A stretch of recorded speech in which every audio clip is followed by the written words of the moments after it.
Let's have a minute's silence, a vigil if you like, for Pop the Ping, Tim Martin's, a fake pub chain, JD Wetherspoon's, since it has just revealed a 90.9% loss in profits for the 26 weeks to January this year. Although I do feel sorry for those who could potentially lose their jobs. Well, the cheap beer chain, watered-down beer that is, well, it started to feel the pinch. Well, actually, by the jeebus, I reckon. As a hangover from, well, Covid-19, obviously the pandemic, but also Brexit supply chain issues. And the fact is, extremely difficult to get that really cheap labour that they were used to before. Well, pre-tax profits were down to 4.6 million compared to a whopping 50.3 million before Holo and Numpties put the cross in the wrong box. Well, that's what his accounts are showing. It's not doing quite so well as he did, no, that'll teach him. Printing all those stupid old beer mats. Well, the listed pub group, which has over 100 sites just in London alone, saw, well, they're selling actually quite a few, actually, to be fair. Loads on the market. Well, saw like-for-like bar sales were down by 0.8%. However, food sales actually increased. Yes, people seem to like microwave meals for some reason, by 12%. And gambling, on-site gambling, such as those little slot machines, that's increased by 44.3%. People are desperate, aren't they? They think they can win something.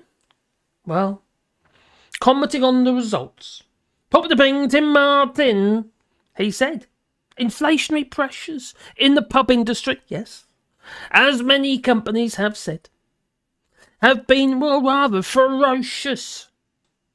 Well, particularly in respect of energy, he says, food and labour. It's all becoming more expensive than it did before. Yeah. Well, the Bank of England and other authorities, well, they believe that the inflation is on the wane. I don't believe that for a moment. Which will certainly be a great benefit if it is correct, obviously. But you know what? They're blaming everybody who wants to retire early. But, yeah, because there's a lack of people. It's all your fault for retiring. Get back to work.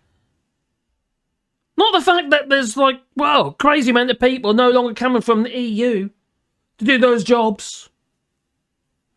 Brexit, you see.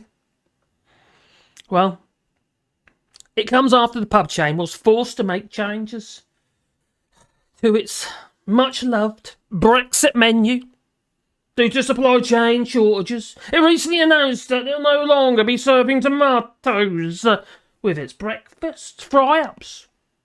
Because of the nationwide shortages of tomatoes. Well, you probably heard that. Maybe you're having trouble getting tomatoes. Leave in the comments down below.